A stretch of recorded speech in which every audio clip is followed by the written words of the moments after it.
Welcome to the Rent Party, and you're listening to the Rent Party Jam. The sounds you're about to hear are gonna make you get up out your seat and dance, dance, dance to this funky, funky beat.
What's up, y'all?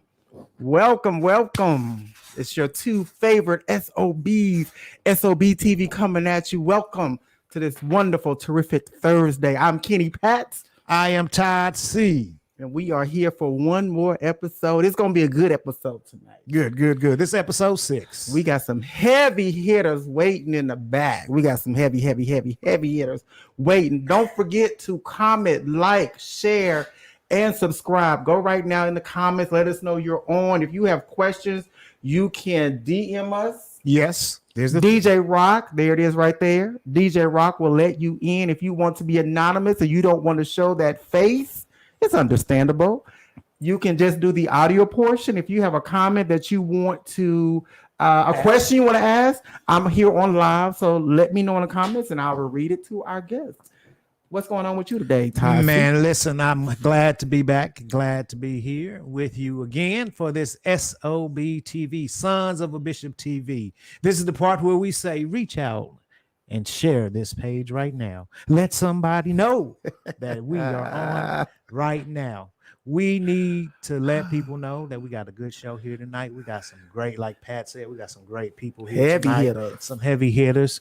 I said earlier, they've made music you have shouted to, danced to in the club, and some of y'all probably made some babies to their music. I ain't did that one. Yeah, some of you probably have made some babies.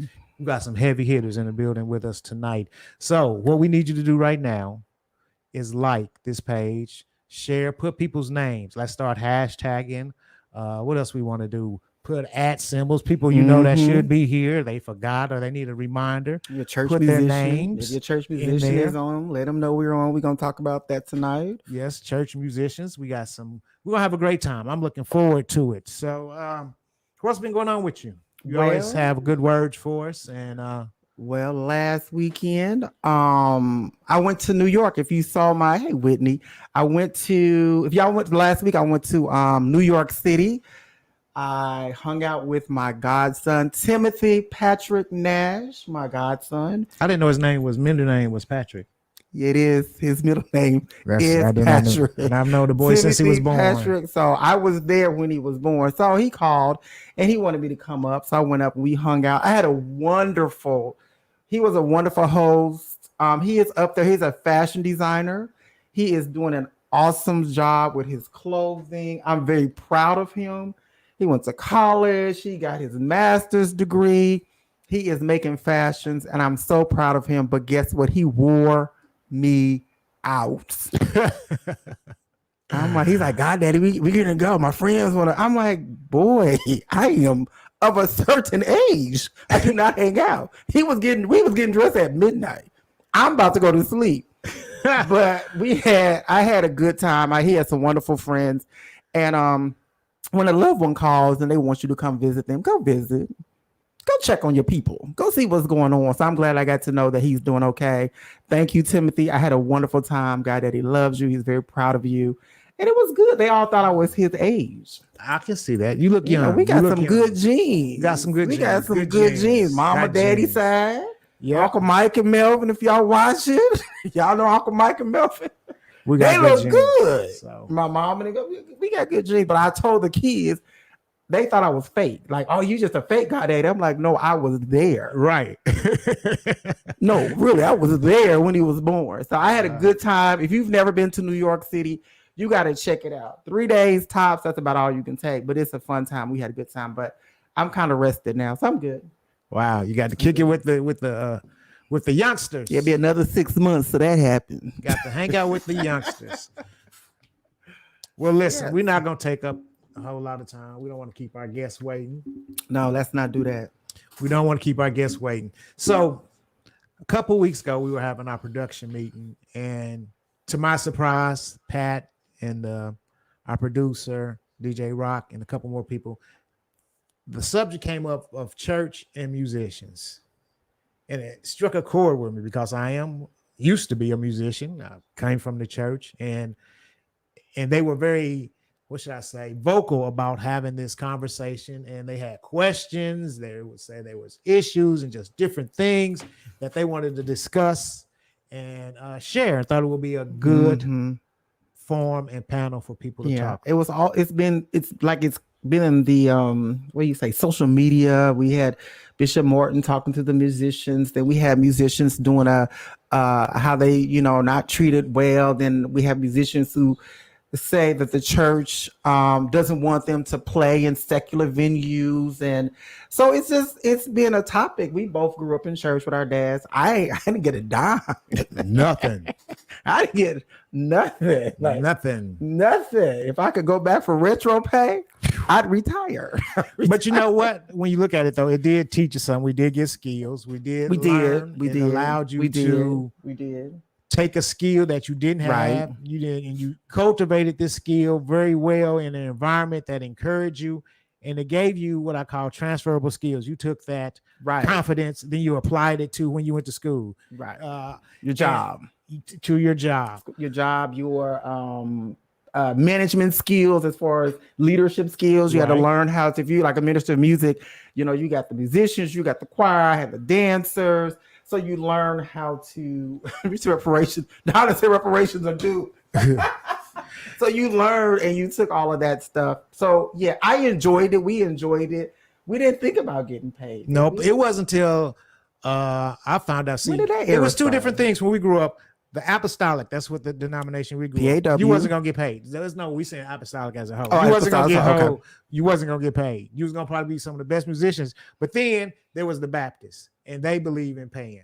My first paying job, I made $25 a week.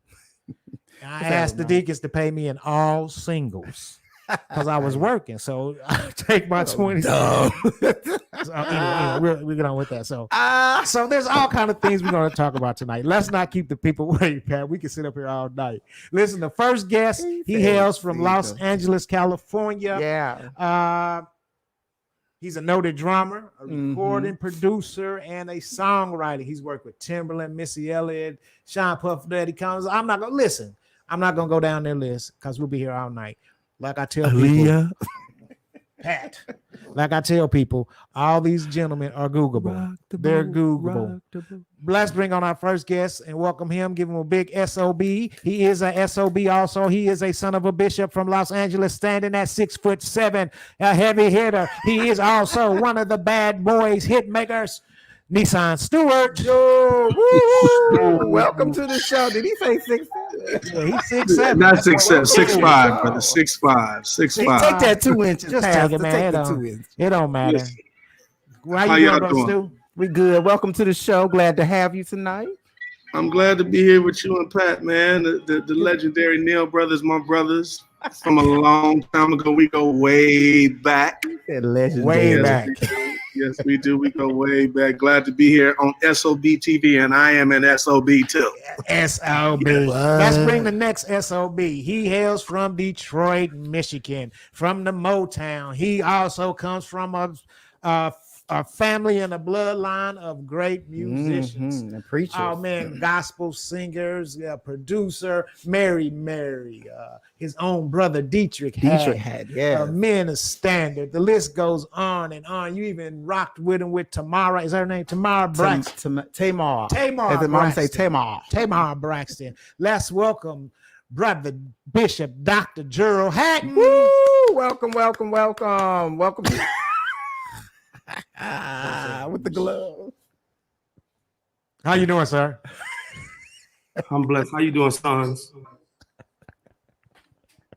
I forgot to tell y'all he's a comedian also. Oh wow! How you doing? You all right, man? What's that say? What does this thing say, Pat? Look, what it say? I said. What it say? Gerald Haddon. Yes. How you doing, Gerald? You all right, man? I'm blessed. I came with the monograms. Doc. The bling. Y'all. Y'all said we was going live. You said go live. We're going live. Oh, I'm giving the people you know what it is. All right. I can't. We so glad to have you tonight.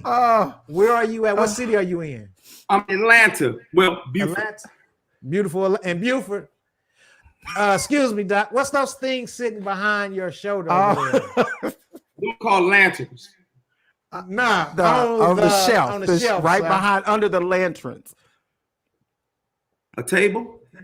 No. On top of the table. What are those, sir? It's called a shelf on the top of the table. Okay. They look like doves. Is those dove awards? They're doves. There's something. Just a few Stella Awards. That's all. Stella Awards. Yes. Oh, just a few. Just a few. You want to talk about it. You don't want to talk about it. You don't talk about it. All right. It's not about me. Fellas, this is not about me, okay? This is not about me tonight. I'm sorry. I'm here to serve. You here to serve? I'm here to serve. Right. Ladies and gentlemen, we're so glad to have this. He's also a SOB. He's a Stellar Award. So what does the SOB stand for? Because son of a what? Bishop. Oh, okay. Yes, I'm an SOB. That I am. Yeah, you are. Yes, I am. Stellar Award winner. We welcome you tonight. We're glad to have you here, sir. Our next guest also hails from Motown. Extraordinary keyboard. I forget what you call a person that can play everything, and this is that guy. Play everything. People, we love him. From Faith Evans, his biggest hit, Men of Standard. The man is talented, a great bass player. He does a lot. Wow. Also, he has a line of sunglasses. Oh, okay. Come on now. We got to make sure we talk about that. Okay, we have him come back on the show. Welcome from Detroit, Mr. Marcus Devine. Welcome. What's up, fellas? What's happening? Look at Marcus. He look like an artist. Look at him. Got the black background. Come on, Marcus. Come on. That boy is fire. He is also known as the Heat Miser. Oh, yeah. Come on, he put out them hits, that fire. Thanks, bro. Marcus, No, this is the first time, man. What's up, Pat? How are you? Welcome to the show. Nice to meet you. Man, same here, man. Nice to meet you. Welcome. Now, I'm an SOB too, man. Man, I was going to say that. Come on. I already know. We got all SOBs. SOBs in here. Welcome, gentlemen. First of all, we say thank you for coming out tonight. You heard some of the things we talked about before the show started, and also we talked about we're going to put it in structure in our for this show. So we're going to talk about the church, how it began, how it functions in the music world. Then we'll discuss the transition going from the church to the secular world. And then for those that want to know, how do I make the transition? We all know everyone's, as a musician, a singer, songwriter, everyone's wants to transition and go and be where you guys sit in the rooms you sit in, make the records, have the contacts you have. We want to discuss that. So had you have some questions you wrote down? And Yeah, I have. Let's start off at where at the church and how. Okay. So you all, I'm sure, started off at your dad's church or ministry, playing, being involved in the music ministry. How did you all get to the level of, okay, first, how you all met the artists that you work with? Did you go to a talent show? Did you just happen to walk in the studio? How did you meet the people that you worked with? And I guess the second part is that, how did the church react? How did your parents or your dad say, for instance, Nisan, we'll start with you. So your dad, Nisan Stewart, and you say, well, Dad, I'm about to go play with Missy Elliott. What was that? What was that like? First, with me, it started out, let me give you a little context. It started out, I didn't even plan on becoming a professional musician. It was just fun to me. And my father, he was protective of me and my brother Rapture growing up. And he wouldn't let us play for any church. That's what I thought he was. But when Warren Campbell started coming around, my father and my mother and his family, they were real cool. And so my dad, when Warren had his gospel group and was doing some things, he rode with him. Fast forward, I thought I was going to play football. And then Warren called me one day, wanted an opportunity with this chick named Puff Johnson, who was signed to Randy Jackson and at MCA. We went out and did a couple gigs, and I saw the check afterwards. I was like, I can make money like this, which was more money than I was making at the time. Fast forward to that, we started working with Timbaland. What happened was my buddy Shep Crawford, who is now a pastor, came to our church to a concert. And he said, are y'all free Wednesday? He enjoyed the concert. He was working with Def Jam. I said, yeah, we free. I said, what's up? And he said, I want y'all to have an opportunity to do the Keenan Ivory Wayans show with Timbaland. We did that. We killed that show. And in between that, right after that show that Wednesday, he said, y'all free Friday. Def Jam was having a party that Friday night, and we needed to learn 20 songs on that Thursday. We played with Aaliyah, Timbaland, Missy, Genuine, and Player, and we killed it. And after that, the rest was history. So my father, he wasn't really tripping at first, because he didn't really know that we could make money like that. And we started showing him the checks. He was like, "Well, all right, make sure y'all good tithers. Don't be out there misrepresenting the name." And so he, don't go back to the tithe. It was a little slack that was given. And some people were tripping with him, but when my father started tripping, I had to tell him, listen, now either you're gonna believe that we receive what you taught us, or you ain't. Come on. You can't have a leash on everybody. You got to let them go. That study the word to practice it in the house. We study to practice it out where we go. And I'm not saying that I was perfect.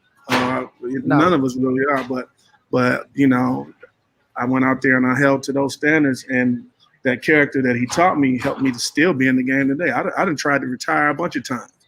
I just flew home late last night from doing a big television special on country music television with Nelly and a bunch of country artists. So we're still doing it 20 plus years later, Wonderful. And I'm glad Gerald doing it. Gerald gonna tell you about the story and how he almost quit because he felt convicted. When I brought him to LA to do a story. He gonna tell you the story, how he went home, he threw away all his worldly CDs. He didn't even listen. He didn't even get the check. He left. He didn't even take the check. We brought him in to do a show with us with Genuine. We did. LA Live? He left. He said, I gotta go. I can't go on tour. I gotta go. I gotta live right. And still ain't living right. It's 20 years later. He still ain't. I ain't gonna lie. We're gonna I take it got- to Brother Gerald now to hear the truth. Gerald, same question and kind of, line it up the way Nisan did. Well, mine, I started out as a drummer first. I was a drummer first. And anybody ever see me play drums, I call myself the locksmith because once I lock it up, it's a problem. So I'm still a locksmith on drums. Nisan knows, don't do that, bro. Don't do that. So Marcus. I on drums and I moved to keyboards or organ. And then my first gig was straight out of high school with gospel artists, which was Witness. Then I went from Witness to like Vanessa Bell Armstrong and people in Detroit, Donnie McClurkin, the Winans.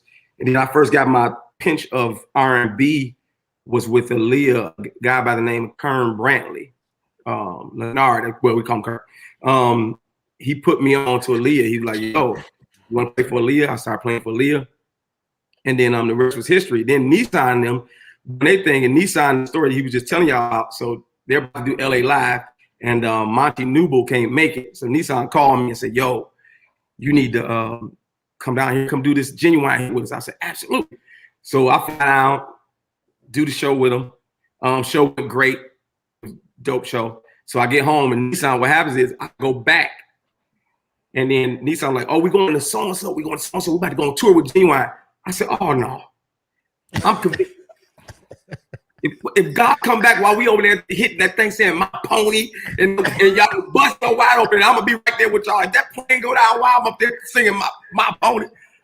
And I called, they done bought plane tickets and everything. I'm like, yo, I can't go. I'm not doing it. Nisan like, you serious? I'm like, dead serious, Nisan. I'm not you. I had just got married too, so I'm trying to live. I'm like, oh, wow. So Nisan went without me. He went without me. But it was something key to Nisan. Well, I'll let Marcus talk, and I'll tell you later. No, I got a question though for you. Nisan gonna say something that's gonna strike. Nisan. Marcus gonna say something that's gonna strike it up. Now, I got a question though for you, Gerald. Okay. Where did that thing? Because I know that you're not the first person that had that type of feeling. Right. Because I've seen people do it myself. Speak on that. Why did you feel that way? And why is that in our culture like that?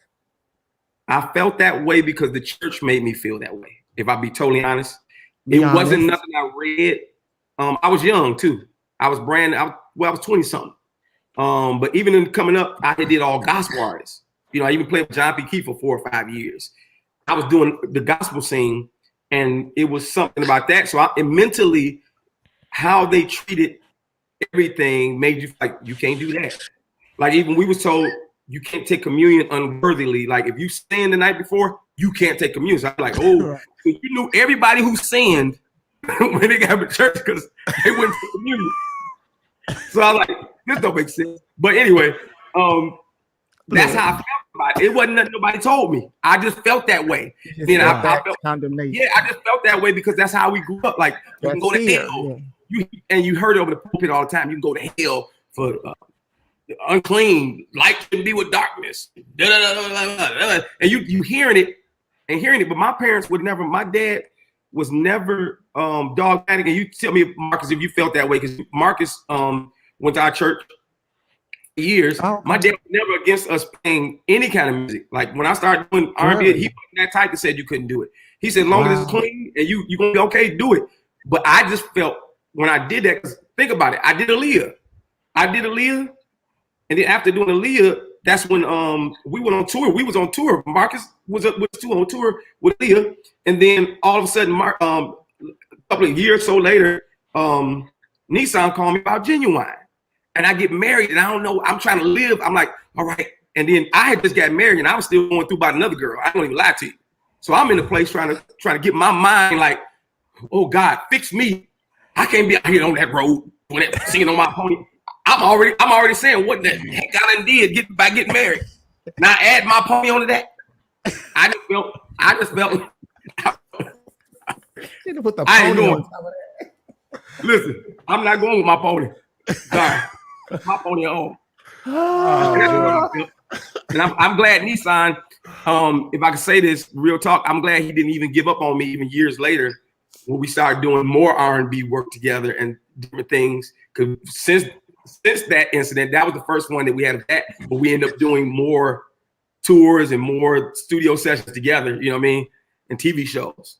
So I'm glad he didn't give up on me for that one time. I felt convicted. And I felt like it might have been, this is what it was. It was, I found the new Christian again, if that makes sense. You know how when you turn into a new Christian, you stop doing everything you ever done. You like put it down. Like I used to tell Tammy, you ain't drinking no cooler. It only had 5% alcohol. I don't know. No girl of mine gonna drink no cooler. You know what I'm saying? And she's like, it ain't even mine. I'm like, well, don't even be around a cooler. Don't be around nobody. Don't be around nobody who. I was a new Christian, and the new Christian always beat everybody up. That's what. Jesus. Thank you. That you sure was a new Christian drinking coolers. Right. I wasn't drinking no coolers. But okay. Oh man, Marcus. I don't drink coolers. Okay, I knew this was gonna be this kind of show. Marcus, look at him. He's shaking his head. He already knows. Hey, no, I'm laughing at the cooler situation. He almost put me out his truck for a cooler one time. Absolutely. Wow. He did what? I didn't play. Go ahead, Marcus. He was about to put you He out. told me, Marcus. you can't drink that cooler in my truck. I was like, what? 5% alcohol. Well, Marcus, share with the people, how you got started and, with the church and kind of same question the other guys answered. Well, I started in quartet. Like when I say quartet, I'm talking about like fried chicken smelling through the whole service quartet. Like, you know what I mean? Like, and then I met Gerald. I played for a lot of community choirs. And then I met Gerald. He's like, man, come over to the church. And I started playing drums at Gerald Father Church because Day was young. And the way I got into R&B, though, it was with Aaliyah, but Gerald was going to rehearsal. And he was like, yo, man, come and ride with me to rehearsal. And I was just there. And the background singer that they hired didn't show up that day. And Karen was like, Marcus, come and sing this note. And when Aaliyah got there, she liked me and was like, I want him. And after that, it took off like crazy. And from that point on, they're speaking of Genuine, I leave at 7 o'clock in the morning to go do a show with him tomorrow. That's funny. That's funny. Now, Marcus, in your growing up, we know that, church wasn't always supportive of you and what you were doing. What were some of the obstacles and things you faced? Let's start at your foundation. It's kind of the same thing that Gerald was talking about. Being convicted, because I was in church on Sunday, but my whole life was East Side Detroit. I'm talking about hood. I didn't see the people shot. Like it was so kind of living both lives. Like I wasn't shooting nobody, but just living in that world, you know what I mean? So going to church, trying to be different. I had earrings. I didn't have earrings 30 years. Like I used to get beat up about that at church. You know what I mean? Like you wear earrings in your ear, such and such and such and such. Now all my friends got earrings. Look at Gerald. Like, you know what I mean? Like, you know what I mean? But so it was that kind of thing. And doing the music side, like I always produced R&B. Okay. You know what I mean? Okay. But as far as being a musician on tour, that was new once I did the Aaliyah thing. So it was once my mother told me that it was okay, I was cool. But before that, growing up in church, it was definitely, scary. It's something about that mama, right? That mama's approval. It's something about that mama's approval, ain't it? Mm-hmm. Absolutely. Something about that mama's approval. Now, in this new century we're in, this new era. Okay, we said we're going to discuss. I'm going throwing all over the place. The transition. So we pretty much covered that. I used to remember people say, let your light shine so men can see your good works. And I know I've spoken to other people in our circles about how the church really beats you up about being over there, but they really don't know how many people's lives you affected by being over there. It wasn't that you was over there, like Nisan said, I'm not perfect, but I know, for one, being on the road myself, there's been individuals you have met that didn't even know nothing about church and God and your light shining. So go ahead and pick up on that for me, Nisan.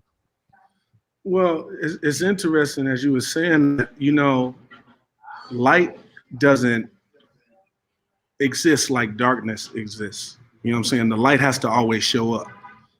You know what I'm saying?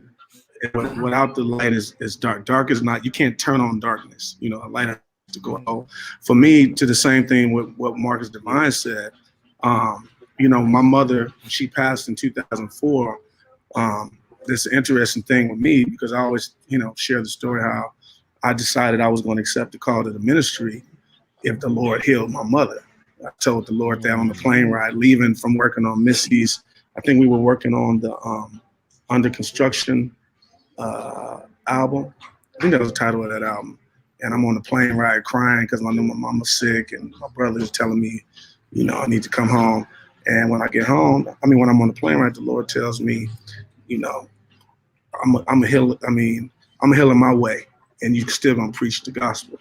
And so then when I get to the hospital, we get home, get my mother to the hospital. My mother tells me, she says, whatever you do, don't stop playing the music. You're gonna be able to talk to some people that others ain't gonna be able to talk to. And Gerald, you know, Gerald knew my mama. I don't know to this day nobody that was holier than my mama. Right. And for her to say that, you know, that's why I kept doing it, even when I became, you know, pastor, and still do it today. You know, I'm selective of what I do, and there has to be a purpose. I don't force it, but at the end of the day, you know, it was her approval. Now, as far as how the church felt about it, I had no interest or concern to even finding out whether the church cared about it or not, because I knew for me, I got bills to pay. Right. And the one thing that hasn't been talked about at all, you know, it's just about what we look at. And I understand there's a lot of stuff that's out there, and I know all three of us to say it ain't for everybody. Right. We know people that went out and there's some things that may have took them out, but I can't say that it was because of the secular music, because everything I learned, as bad as I was in my flesh, I learned it in the church. I didn't learn it in the world. Let me just be all the way real. I learned it all in that environment. So, you know, we have to practice what we learn, whatever arena we're in. But, you know, for me, the transition is just been, I just love great music. You know, like all of it. I just got finished, you know, I came back yesterday from a thing we did on the Country Music Network, and I'm getting ready to go out on the tour. You know what I'm saying? It's a huge tour. I'm gonna pay a lot of money, and I'm gonna get back to church to share the gospel. But, you know, for me, it's about being around good people. It's about playing great music, and, you know, church folk gonna have to just get over it. And that's the way you have to, you know what I'm saying? I think we did a disservice. The church, we have a lot, the church or the leaders of the church have a lot of repenting to do. Wow. How they mistreated a lot of people, not just in this arena, but in a lot of arenas. You know, me and Gerald, we talk about it all the time. There's a lot of people, and it wasn't intended for God, you know, it wasn't intended for God's leaders to handle people that way because they disagreed with something. Instead of teaching people how to live in this world, we got to teach people how to live in this world, doing things, and then teach them how to use the two most powerful things you got, and that is your yes and your no. Those are the two. You know, I can do this. No, I'm not doing that. We learn it, and you know, it is what it is. Thank you. Those are some great words. For those that didn't know, Nisan is a pastor and Gerald. So Gerald, if you will follow up with that. And kind of piggyback off what Nisan was talking about. Well, he said it all. I call him E, y'all, for elder. I call him E. So if y'all hear me say E, it's all right. But I think E was talking good. Bottom line is, I agree with him about, we have this conversation all the time about the church going to have to repent. But I believe we need to learn how to live as Christians. We have been stuck in a box. Christians have been stuck in a box of not thinking you could do certain things. For example, churches now, there's still churches where people wear pants. The ladies or can't wear pants. Let's say that. Can't wear pants. To me, it's stuck. And once we learn how to do this, the most amazing things, the Bible says, occupy until I come. That breaks down to me, live. Live. There's nobody in a church building that could tell me how to live but Gerald. And I think Clarence Haddon put that in me a long time ago. He rocked with Marvin Gaye and the Temptations, and he was friends with them. Like tells me the story how Marvin Gaye, he tried to get him to come to church when he was assistant pastor at Rate of Grace. He used to go knock on Marvin's door and say, hey, come with me to church. Marvin say, well, no, I have to change my lifestyle. He said, no, you don't. He said, whatever you get, I'm going to get. He said, Marvin got a Cadillac. He went a month later, he got a Cadillac, knocked on Marvin Gaye's door and said, I got a Cadillac serving Jesus. Now what? Well, I'm going to have to get rid of my mink coat. No, you're not. I'm going to get a mink coat. I'll be back. A month or two later, he had a Cadillac living in the projects. But I can see that. My point is, he was trying to show him you can still serve Jesus and still rock like everybody else. I still can go in that dark room and turn my light on. Why would I turn my light on in the room with all the lights on? It makes no sense. It makes no sense. I got to go in the room where it's dark to turn my light on. I agree. Everybody's not made for it. Everybody's not made for it. Right. But I believe God he plucked some of us out, quite a few of us out, to go and be that light in the place. And I tell this story all the time. We were on tour with this artist that Nisan put me on, and I was with this guy for 4 or 5 years. His name was Jesse McCartney, and for years we toured with him. I threw together. Nisan, were you there for that? Yes, you were. Oh, it was today because you used to go in and out. When we were at the Lions game, and I ended up throwing the concert. I was there. Okay. So remember, I asked everybody. I was like, "Come to the concert." I said, "We'd have been traveling with you, Jesse, and y'all." And his manager didn't believe in God. His manager didn't believe in God. She come from money. You know, her mama was what's her name? I forgot her name. The famous writer, Carol King. Her mom was Carol King. So she come from money. So she didn't believe in God. But she came to that concert that night after we did the thing. They all came. And the next morning we got on the bus. She was crying. I don't know if you remember this, Nisan. And she said, I felt something last night that I've never felt before. And all we did was sing. Nobody preached. Nobody got up and said, turn your Bibles to. All we did was sung songs. She sat there in amazement that it was a couple of thousand people in a room singing God's music. And then we went from singing Jesse's music to going to church singing our music. It did something for her. And I thought it was amazing. It showed us that our light is shining. You know what I mean? And she said some different things. Her conversation changed, so I thought it was a great thing. And it actually brought relationship. And that's what they're supposed to do. And that's another thing I was going to say earlier, because Nisan said that somebody called him, Shep Crawford saw him at church and brought him on. Marcus said that I went with me to rehearsal. Same thing.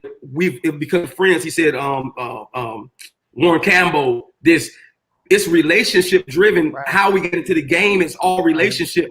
I'm on records because of Nisan Stewart. I'm on records because of Marcus Devine. I'm on records because of friends, Warren Campbell. I got Grammy nominations and Grammy wins because of a Warren Campbell, because of relationships. And we grew up thinking, and I don't know if y'all felt this way, but how you used to be like, you only got that gig because so-and-so. And you be like, you're like, no, you want to make it feel like it was your talent. But no, you're right. It was because of my friend. I attached myself to somebody who was doing something else that could pull me up. I moved to Los Angeles, California because of this guy over there in that corner with that red Donald Trump hat on. I moved to Los Angeles because of him. Watch your mouth, devil. Oh, that don't say Donald Trump. Oh, Oh my God. I moved to Los Angeles, California because Nisan pushed me to move to Los Angeles. Between him and Tammy, pushed me to move to Los Angeles, and it was one of the best things that ever happened. Wonderful. But that's very important that I don't think this generation know. They want to get the hookup quick, fast, in a hurry, and they don't realize you spoke on something. It's relationships. It's relationships. That, people want to know, how do I get into business? Sometimes you just have to build relationships. Yeah, absolutely. Can I jump in on that? Or let Marcus jump in on that, and then I'm gonna follow Marcus because I want to talk about that point. I was just gonna say this basically too, Nisan, the same thing. It's definitely about relationships. Because me and Nisan, if I have an issue, because we all music direct for people, if I got a situation with an artist, it could be a new artist, and you want to handle it right, I could call Nisan. I've called Nisan a few times, like, bro, what would you do in this situation? Vice versa. Gerald will call me if he needs something. It's definitely relationships in this business.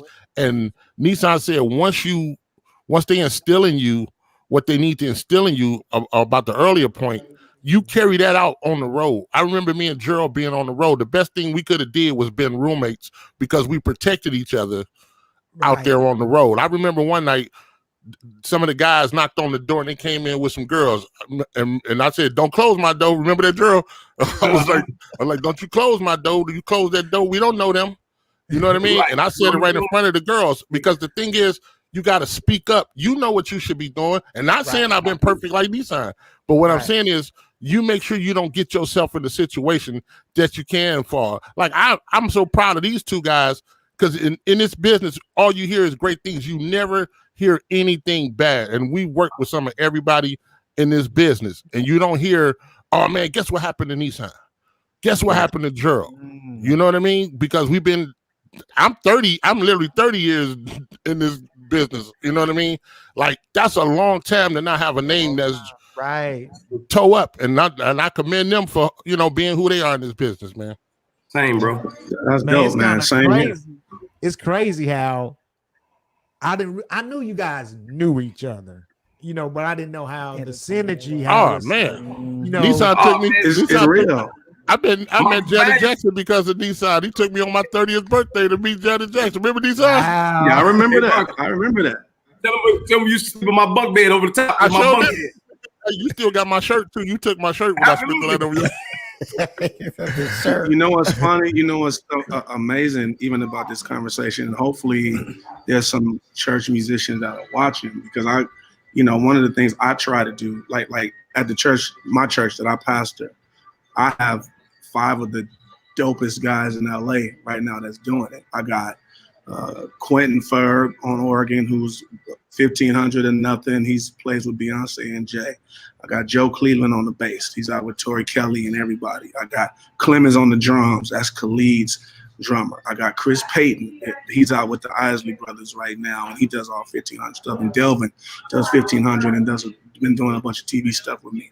My thing, I try to just show them a way and have a covering over them. Even whether I say it to them all the time or not, I'm praying for y'all, not only for the success in their careers, but their protection. Because again, people look at the musician. The musician ain't the one I need to worry about. I need to worry about the janitor working down the street who's really struggling, who's dealing with, alcoholism and all those types of things. But the good thing about it is, if you build yourself and you be a church musician is continuously practicing. And I say this because I am not the greatest drummer. Never been the greatest drummer. That's not my thing. Sitting, playing, doing all the stuff like everybody does. That wasn't my thing. I learned who I wanted to be like was Ricky Lawson and Steve Gadd. Rest in peace, Ricky Lawson. Because again, after Warren, to backtrack, when Warren showed me about the opportunities, and I went on that first gig, and then I met Ricky Lawson. Ricky Lawson was playing for Michael Jackson. He was making a 5-figure salary a week. I was like, that's what I want to do. He ain't doing, everything like everybody else. And then I met these guys. They good guys. See, the thing about it then, it wasn't no social media. It wasn't people putting on. It wasn't no fake stuff. Every week, albums was coming out. I think they was coming out on Tuesdays back in the day. Was that correct? Albums was coming out Tuesdays. We buying CDs. We opening CDs. Oh, so-and-so played on that. I want to be like this one and that one. And so we would go hang out. Big shout out to Andrew Goucher, because Goucher back in the day in LA, he had the Praise Connection popping off for the gospel kids that couldn't go to the club, even though we were sneaking the club, the townhouse. But that's how we kind of learned it and met people. But exactly, you talking right. I know you know that's true. I've been in the townhouse. That's right. But every time there was an opportunity, we as musicians was trying to better ourselves. When I would come to Detroit, even before I was on, would hang with Marcus and Gerald and learn from them and just have good relationships as being just cool guys and watching them do what they do, because Detroit had a sound. That sound was crazy. And so I know in LA we had our thing, but just sharpening one another, getting better and waiting for the opportunity.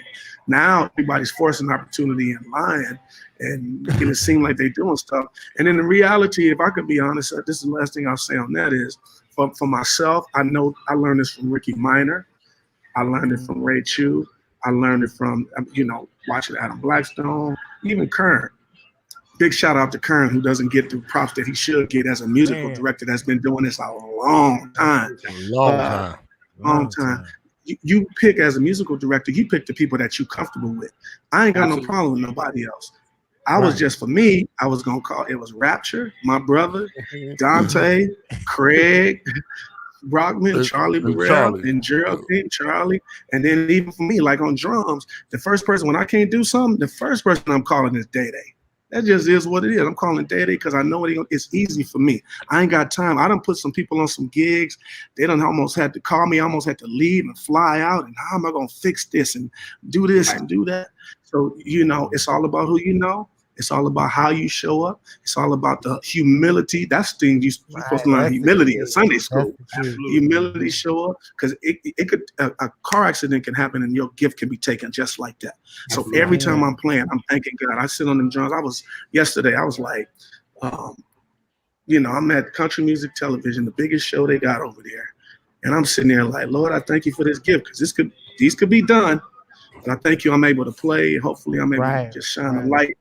I don't go around. We're not preachy to people, because I work with some atheists too, but I ain't running from them, because I know what I got. They need me around them as much as possible. Exactly. So just for musicians that's coming up and you're trying to get on, you better be a good person, and don't wait for nobody to call you. Create your own thing. That's the good thing about 2021. You can create your own thing. So I've said enough. I said enough on that. That's good. Now, I want to go back. You said something, Nisan, when we used to go. I remember getting the records and trying to see everybody's name who played on the back of the records. I remember when Light Records was the man back in the day. Light Records. If you wasn't on Light Records and gospel, you wasn't nobody. Right. And what I got joy out of is, as I got older, I got to meet some of these people, got to work with some of these people, man. I remember looking and seeing Derek Dirksen on the back of Commission and the Winans. And then here it is. I get to Mike Matthews. He said, "What you want to do, Neil?" I said, "I want to be in management." He said, "You're going to be working with Derek Dirksen." Man, the feeling I got from knowing that, even though that was the Suge Knight of gospel, God rest in peace, rest in soul, Derek Dirksen. Yeah, he was. But man, I learned a lot from him. Who were some of those artists that you read on the back of the records, and then you got to meet them and got to chop it up with them? I'm gonna start with Marcus. Well, for me, I'm gonna go to the biggest. The reason I produced today would be Teddy Riley. Like, and would you say, Joe? That's what I was gonna say. But to have the relationship I have with him, like literally, there's not a time I call that he don't pick up the phone or he don't call back. Like, you know what I mean? So to be able to, I would tell everybody, my heroes in life are my friends or my brothers. Like, you know what I mean? I don't have no TV heroes and nobody that I want to be like that I can't call. Right. You know what I mean? So it would be Teddy for me. What was it, Marcus? How did y'all tell the story of how it came together? How did you meet him? And it's all connected to from the first thing I just told you, from the Aaliyah thing. Aaliyah was on the tour with Blackstreet, and Kern was funny. Kern knew the only reason I really wanted to do the tour was to meet Teddy Riley. And we got to Dayton, Ohio, and I was on the bus sleep, and Kern came and woke me up, was like, "Get up, Marcus, come on here." Teddy sound checking.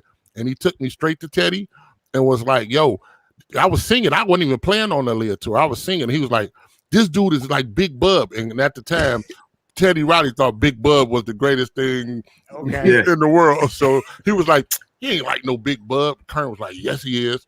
And he showed me and Gerald that day, like the talk box. He walked through it, like, you put the tube right here and the whole nine. And we instantly clicked. And Dave Hollister was standing right there. And we've been brothers. I just did a show with him Sunday. Like, wow. So that's it, all connected. Like Nisan, this person connect to this, that connect to that. Like, you know what I mean? So that's amazing. Man, I love my Rolodex. Like, these dudes, these superheroes to me. You know what I mean? Right. What was your connect, Nisan, with your reading those records and names? I'm gonna tell you the honest, a couple, but the first Commission is my all-time favorite group. Right. My all-time favorite group. Yeah, Gerald, they're from Detroit. Yeah, my all-time favorite group.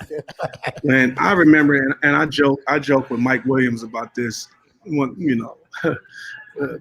when I saw them, they came to Palm Springs, and me and Warren was there. Like that was like meeting Michael Jackson to us, Wow. So that was the first thing. The second one was when and even how I met Puff, which was a crazy story.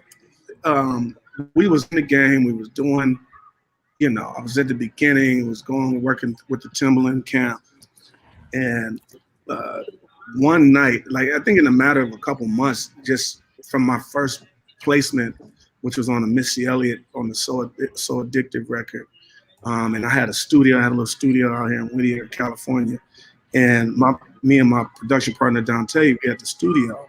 I think he was there. I don't recall, but my phone rang, and it was my boy Mike Daddy, who was an up-and-coming manager, but he used to cut Puff's hair. And he cut Timberland's hair, rather. But he grew up with Puff, and he called me and said, somebody want to talk to you. And I said, okay. And then I hear, yo, Playboy, who this? And this Nisan, who this? This is Puff.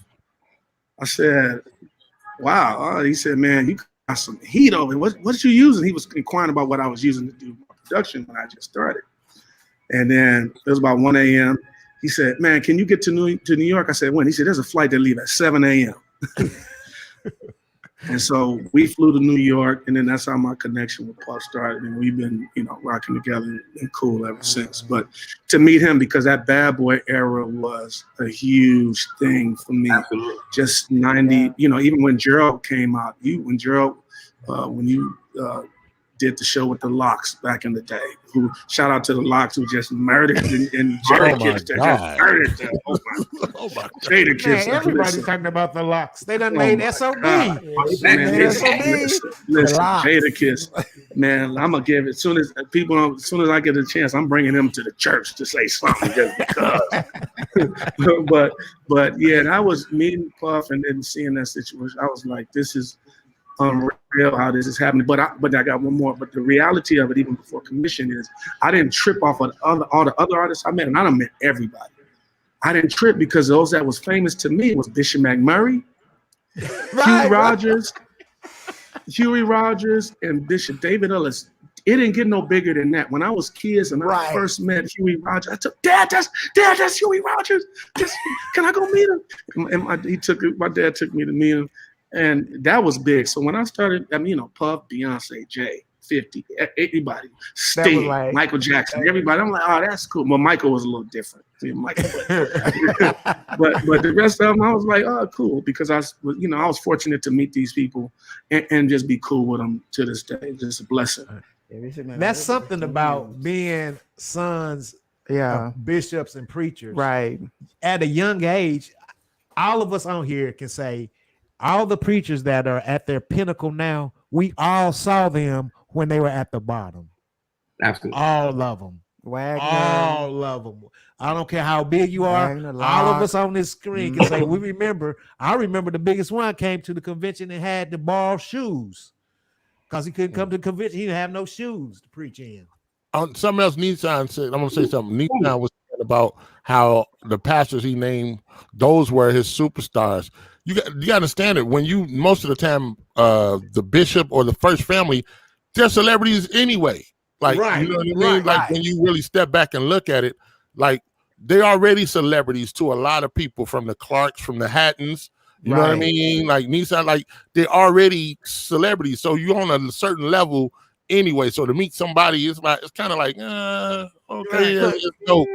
But we cool already. You know what I mean? All right, Gerald, tell your story. Mine kind of same. The first time Michael Brooks from commission called my house and asked for Dietrich. Messed me up. and for him to be my cousin-in-law now. This is crazy. He's my hero. Now he's my cousin-in-law. But Michael Brooks, definitely Teddy Riley. First time meeting Teddy was like, yo, like I just met God himself, because I was like, it didn't get no better than him. But then also like the David Fosters and all them, like I was into producers, so to be able to shake his hand or high five him, or they call and say, hey, I was told to call you, it was like changed my life. That kind of stuff changed my life. And like I said, moving to LA, and I would say to anybody that's watching, that's stuck in a place, I don't care what city or world you're in, that you feel like you need to be somewhere, you need to go wherever you feel like you need to go to do what you need to do. Good Tell them. And I think moving, because I grew up in Detroit, I was able to touch every artist in Detroit. I touched, like even Marvin Winans. Like Marvin Winans just come to my high school because he went to the same high school. He's just walking my music room out of nowhere, be like, "That's Marvin Winans! Oh my God, yeah!" And then to end up playing for Marvin Winans. You know what I'm saying? For the Winans, it was like whoa. But I got in a place where I was going like, man, I want more. So then Mario Winans was working with Puff. So Mario used to fly me out to New York to play on stuff. That's how I ended up doing the Locks. I ended up doing Lil' Kim, and I ended up doing some other stuff with him. But then I feel stuck. I'm sitting there stuck. Like, and my exact words was to God, I never forget. I just got married now, and I'm like, I know it's more out here. Then here come Nisan calling me like, yo, Puff just called me. He said, this is one of Nisan's favorite words. If y'all hear, I'm gonna tell you something. Don't tell nobody. He's like, X amount of dollars. I'm going to New York tomorrow. I'm like, for real? So my mind's thinking like, I go to New York all the time and be in the office. Like, which if you never witnessed Puff, this is a sidebar. If you never watch Puff walk into a room, to me, I call it the money glow. He got this money glow. Like when he opened the door and walk in, you like, dang, he got it. Magic Johnson and Dr. Dre, them three black men that I seen with this money glow, when they walk into a room, you're like, yo, they got some on this, a whole nother beast. But anyway, but it changed your life. So I'm telling somebody that's on here who's stuck in a place that you may be sitting and saying like, man, I feel like my career is over. I saw, and Mike Lloyd posted a question in here, can you revive your career? I feel like you can, but you may have to tweak your career because you may be at a certain age where you can't go out with the youngsters, but you find a group or a certain situation. This YouTube are making stars. Older people are stars. Everybody's stars. Everybody's going viral, and people are. You showing up on Ellen DeGeneres for doing something stupid. So anybody you can revive your career. It's just a matter of what you get attached to. You can do something that you ain't even planning to do, and look you on TV or you're playing with somebody. It can be done. And I'm finding out something else, and I'm done. And Nisan and Devine said, we're not the greatest musicians. I feel that way, and I found out yesterday I'm not a great musician. I went last night with Cornell Gaskin and the organist, and I'm standing there going, I can't play no good. I said, I can't play. They can play. But here's the thing. I said on my live is that I know my lane, I know the favorites that's on my life, and I know who I am. So I thank God for that, and I know the ones who could play better than me, but I tell nobody this is one thing you can't outdo. You can't out-kiss no babies and shake no hands and kiss no babies, then I can't. I'm a people all the time. I live off that because with talent, you can be the most amazing musician in the world and nobody want to deal with you. You can be the most amazing singer, the most amazing preacher, the most amazing everything, and nobody want to deal with you because you're an a-hole. Right. You're an SOB. The other SOB. Right. The other SOB. And I say too, on top of that, you definitely got to believe in yourself. I have to think about Charlie Wilson. That's another one of my big people that I work with for a minute. I remember being at his concert with my mom, and I'm no lie, I literally cried at the concert. She was like, "What is wrong with you?" I'm like, "I want to work with him." 2 months later, we were on a gig together. Like, so it's just like you got to believe in yourself and make sure your energy points toward that way. Like, you know what I mean? And do what you need to do. And Gerald was just saying about us not being the greatest musicians. One thing about all three of us, we have dope administrative skills.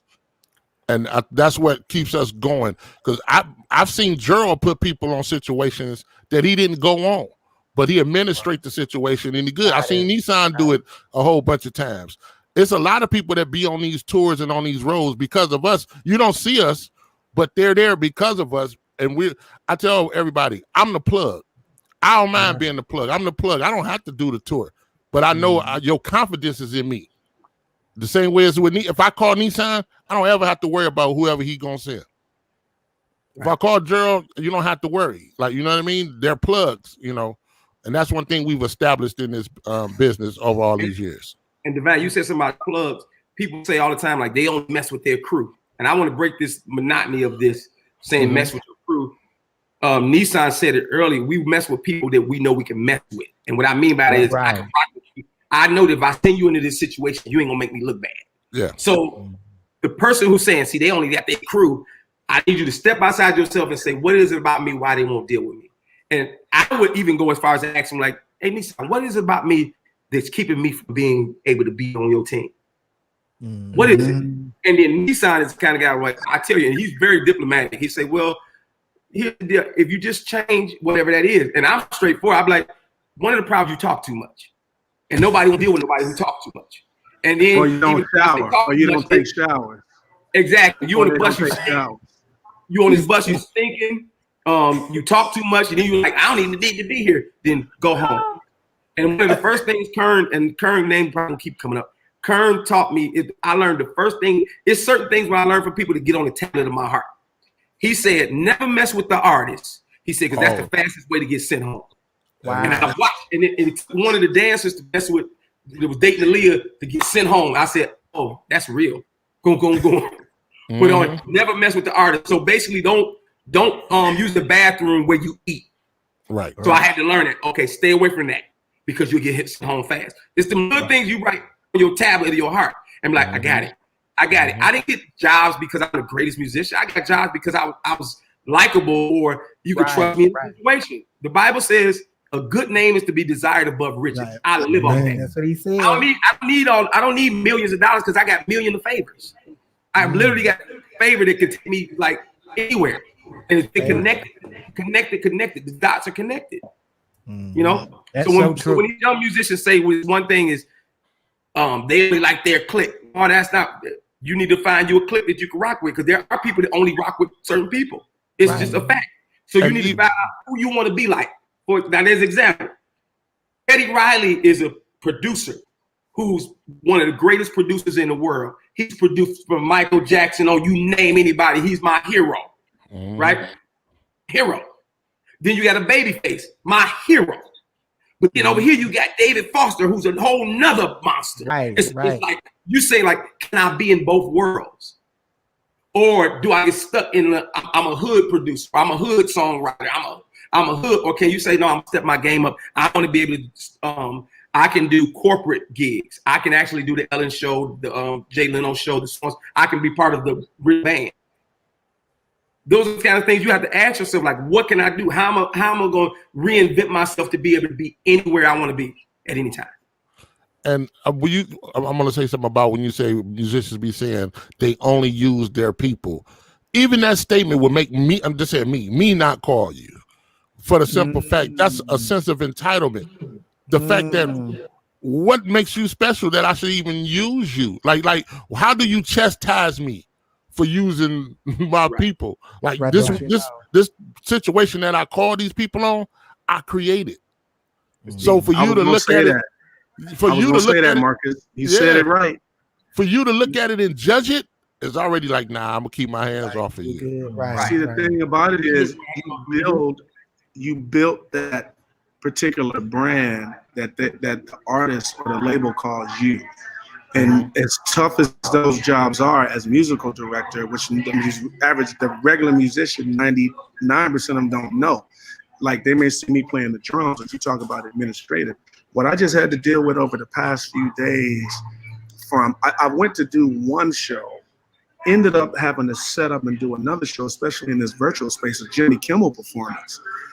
Everything that it took, every last detail, the 200 plus emails I got from one company with the other 200 I got from the other side of the company, people don't understand it. And when I'm dealing with all that, I don't need to be worrying about whether you over there being a jerk, whether you ain't got no credit, whether you over there jacking up the hotel. We staying at these 6-star, 5- and 6-star hotel, these high-end hotels. All of that, I ain't got time to worry about it. So, like Ricky Minor, you see him, you're gonna see who he uses. Adam Blackstone, our boy, he gonna use who we need to use. And we don't have to ever be mad about that, because these people don't have the key to unlock the door to your destiny. If you are great, an opportunity will come to you. You don't have to go through me. You don't have to go through Adam. You don't have to go through Ricky Minor. You don't have to go through Ray Chu, Marcus, Gerald.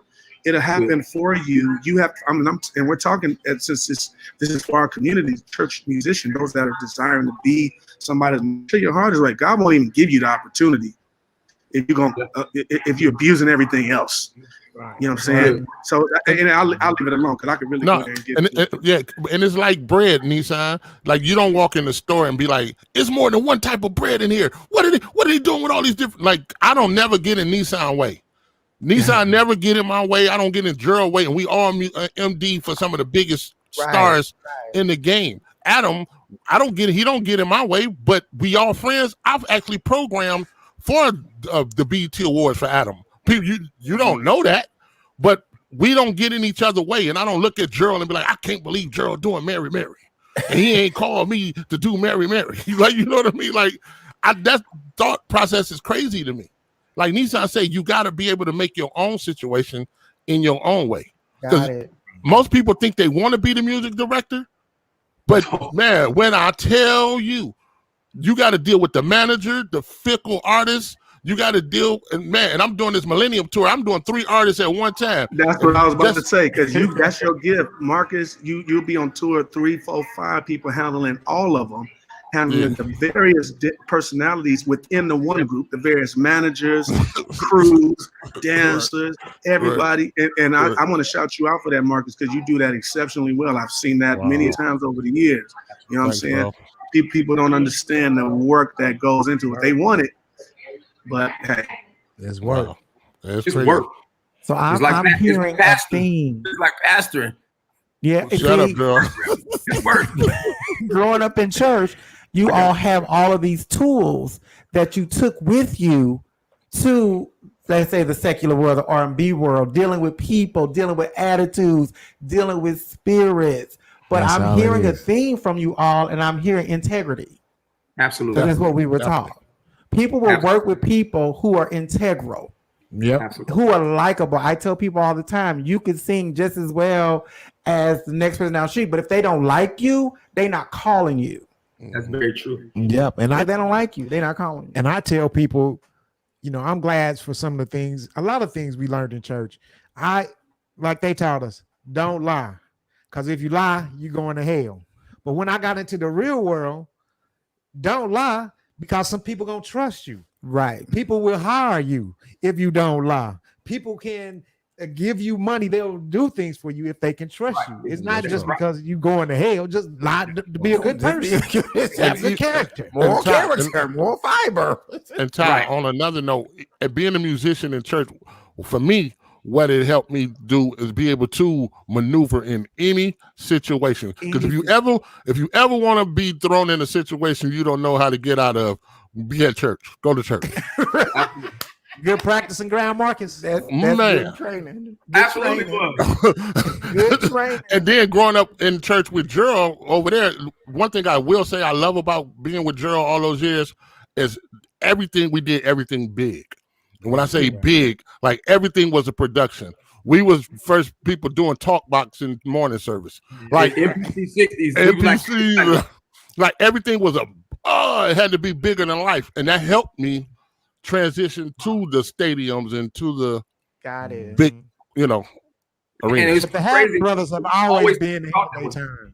It wasn't just us. It was having friends who all were like, the dope thing we had, and I think the greatest thing my father let us do, and I'm like really excited that even when I think back about it, he never put limits on us. Like he would let us go. We would go to the church. He'd come in. We got the full sound system on, just making all kinds of noise. Yes. And then he'd be like, "Don't tear it up." But he let us do it, and we would literally practice. And that's how I got into producing records. My dad let us produce our first church choir record. And like we were writing songs, Dietrich and us all writing songs in church, and we ended up producing a record and got signed to Ty Sky Records. And from there, it started going, like, all right, let's keep trying this. Let's keep seeing how to do it. We learned by mistake. Literally, the way I learned how to play keys, the way I learned how to play drums, everything was like, just go, fly. You knew it. Go. Practice on this at church. I played in C every Sunday at our church when it was in A flat. You know what I'm saying? Every Sunday when I coming up as a kid. I had to learn. And my parents, he'd say, bear with them. I'm going to use them. Come on, put him in his key. What key we singing this song in? Gerald? I bet C. Like, here we go. Let's go. I know it if it's in C. Then they let me grow. I love it. But that is something I am thankful for the church for that, especially for musicians. And I think And I always tell singers. people some of the best musicians in the world. If you didn't start in the church, to me, I kind of question if you really, I'm kind of partial because to me, you get the sound is different, the feel is different. Yeah. Everybody that has the ear, you can tell when a singer has been a church singer or if they Absolutely. just been a pop or just a regular singer all their life. There's something about, I guess we say the anointing, if that is what it really is, but there's a sound and a uniqueness that breeded from the church. And the church people are tough. That's a tough crowd because if you Yeah, ain't it is. singing or saying nothing, they're gonna sit there and look at you. That's true. They're gonna look at you. So you got to figure out a way how to But get it it was, going. it was bigger than church people. You go to the wrong city, like you go to New York Apollo, Yeah. and they gonna that ain't even church. They just gonna do this. It was New York. They gonna go. And they hard.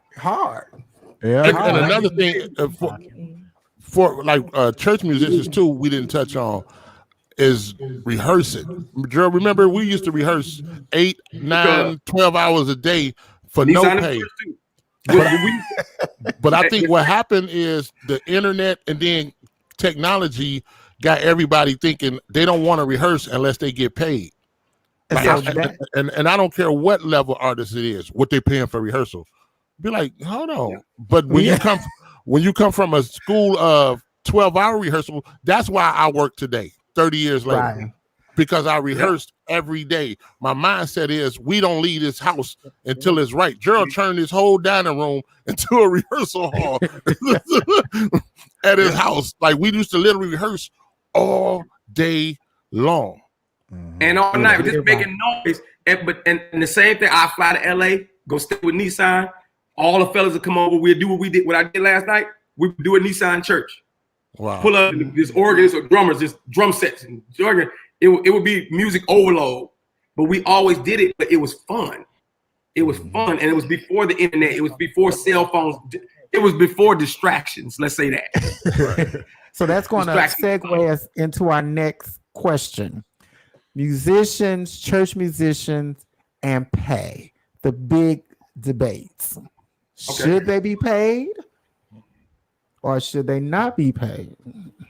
I say if a church can afford to pay their musicians, pay them what you can afford to pay them. I grew up, I didn't get a dime. I didn't get a dime playing, but I lived in my daddy's house. That's rent, you know what I'm saying? But I didn't get a dime. And the reality is for me, is I personally told the Lord, I say, if you help me take care of my business, you know what I'm saying? I always take care of your business. You know what I'm saying? I always made sure the house of the Lord and what was happening, the presentation with the people was great. So that's me. I don't think, but there's a few things in that though. Some churches, when you look at the percentage of money that's given 100%, like you shouldn't be spending 60% of the budget on a band. You shouldn't be spending 60, 70%. Okay. You should be spending 60% on how to bless that community. Now, some ain't gonna like it. Now people ain't gonna like it. This is too low. I wouldn't play for this. Listen, if you want a career in music, don't go to the church for a career. Right. Come on. No. You want a career in music? Yeah, you may be able to. knowledge. You may be able to play it. You may be able to pay a bill or something, and it's a blessing. Wow. But no, you want a career? Get out there and hustle. Go play in a club. You're looking for a career, but don't. If the church is blessed enough to do it, then you have a leader that's a good steward over the money. He should be like, you shouldn't. Musicians shouldn't be going home with nothing, and the pastor walking away with everything. That's a whole nother subject, which we could say that for part 2, because so many preachers trying to live a certain lifestyle and not take care of the things. It ain't about this. The church business is not about your lifestyle. But the musicians, if they can get something, like me. I tell my guys, this is what I could do, and let's work it out with your time and so forth and so on. And we're blessed to do that. Some people, there are a lot of preachers that be lying. Say, meet me there. I'm giving checks and checks bouncing and all that foolery. Just say, be honest. Say what it is. Don't be, Absolutely, doing that foolery. But that's a whole segment. We might have to have a. Yeah, that's all. This question is loaded. This is a loaded question because I believe not just a musician. One of my problems is, and I'm learning now being a pastor, is the musicians get paid, but the singers don't get paid.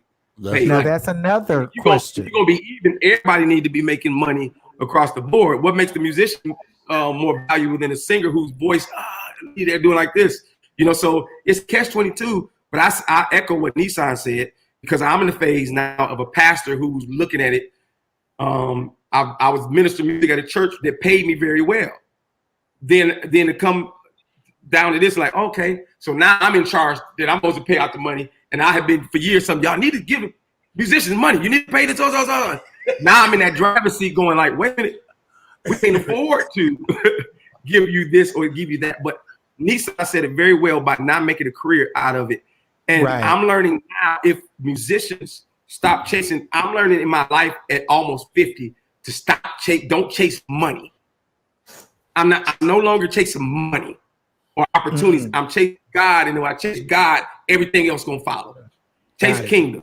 And I'm chasing kingdom. And once I get kingdom, and I'm learning this as I'm growing, like, wait a minute, I didn't know this already. I was always like, I'm gonna chase kingdom. And I'm gonna chase God. Once I get God, everything else gonna follow. He's not gonna let me hit the ground. He's never done it. So that's why I'm at when it comes to even church. That's not walking to like, man, I don't need no money. I have musicians playing for me right now for my church. I don't pay them a dime.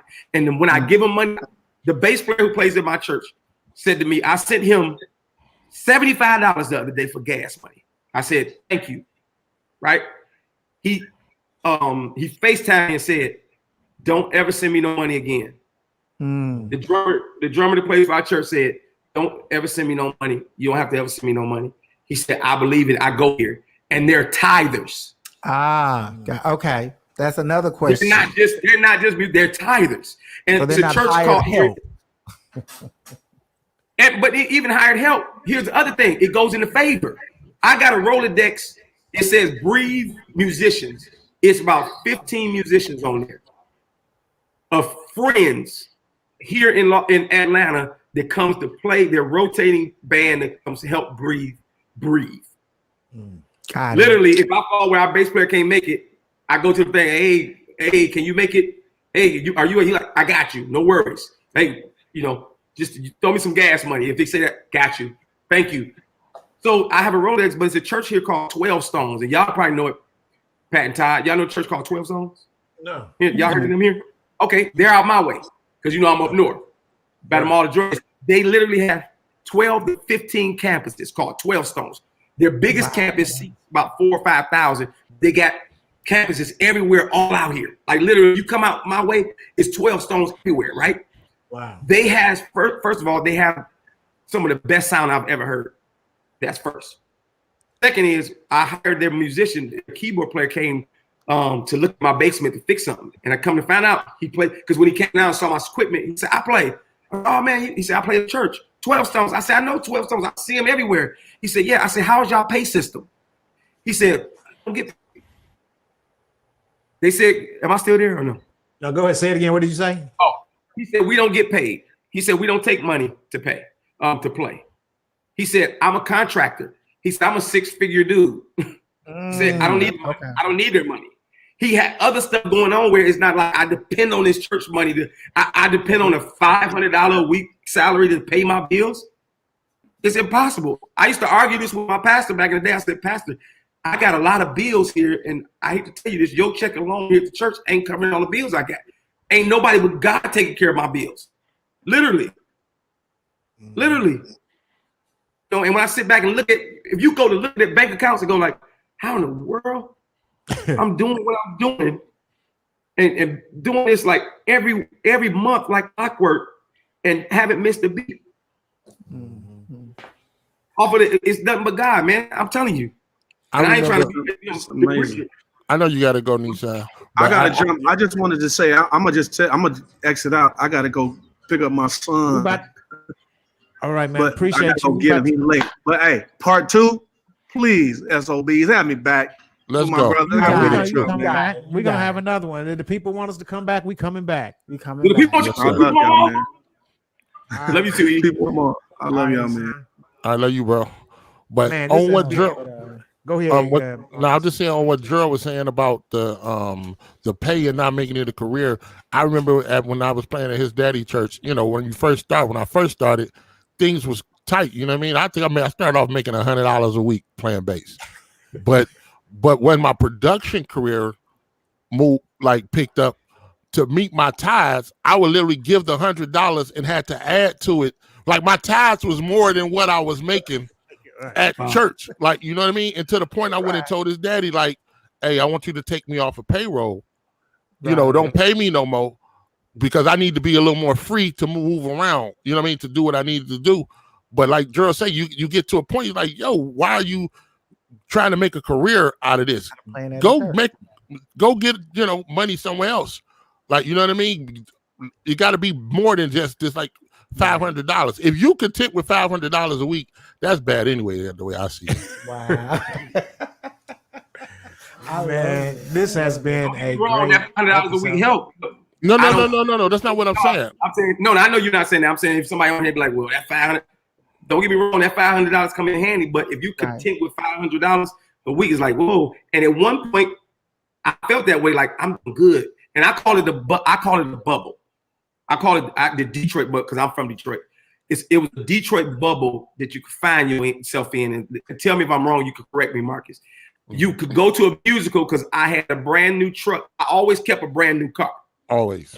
But not realizing that, well, I realized it. All my money was going to the truck, the car I had. And I may have $100 in my pocket, put some gas in there, and I'm down to $50. And I go to a musical and they like, hey, that Haddon, he here, you see his new truck? Oh. Detroit, that's the Detroit bubble. Not knowing I'm broke as a skunk. And if we go to Denny's or Rams Horn tonight, I can't afford to do that because my next check ain't coming until about 7 days. But and then I got to pay a car note. But the dope part for you and, and a lot of people, a lot of SOBs is Bishop was kind of a safety net to you too. Like, you know what I mean? Like, you know what I'm saying? Like everybody don't have that opportunity or that safety net to be like, oh, I don't want to give you, but they weren't going to never let you be without. Like, you know what I'm saying? That's the truth. That's the truth, Marcus. But then it took me having to think more bigger than that. If that makes sense. Yeah, I got tired of going to musicals, being broke, driving a brand new truck, and having to go to my daddy and say, hey, Dad, can you help me? So-and-so, can you help me? I got tired of that and said, I want more. Mm-hmm. So where's more? And I was like, yo, I want to do this. So then I started looking for more. Man, this has been a great talk. I enjoyed everything. And I know that our audience got some great jewels tonight. We appreciate y'all. We thank you. Thank you. Like I said, it's been great. I've had a good night tonight, and I'm glad that you guys have came. Make sure you support these individuals, these gentlemen. Google them, buy their records. They're on all the major digital platforms. You can put their names in and you will see their music. Gerald Haddon, thank you, brother. Thank you, brother Haddon. Marcus Devine, thank you. I love you, man. And man, love you too, man. Thank you. Thank you. Appreciate y'all, man. It's an honor. It's an honor. Thank you. Really is. Thank Pat. All right, man. Peace. Love y'all, man. I love you too, bro. All right, G-Ray. Man, this was a great show. That was a wonderful show. I hope y'all got some good nuggets. Man. He said if you are trying, don't do no career out of church. Right. And you got permission for all you church musicians trying to make that transition. Go ahead and step out the box. Like he said, we go to church day in, day out, and you have Bible class, you have choir rehearsal, you here, there. You have everything in you. To do it. But so get that fear. Let that fear go. Let that fear go and take your music career higher. Take God with you. But it's been it was great. Now that was a heavy hitting show. Yep, that was good. You actually know these people for real. I was famous before they were. I love it. I hope you all had a good time and let us know. We'll actually have a part 2. Yes, and we would love to. So what else you got? Okay, don't forget the Rent Party Project. My project is out. Todd's Rent Party Project. Our next show August the 19th. August the 19th, we will be dealing with mental health. Back to school. Centered around going back to school during this pandemic for the kids. We have a panel of professional mental health workers, Dr. Brown, psychologist Marsha Moore, Dr. Lynette Hennigan. We will be on August the 19th.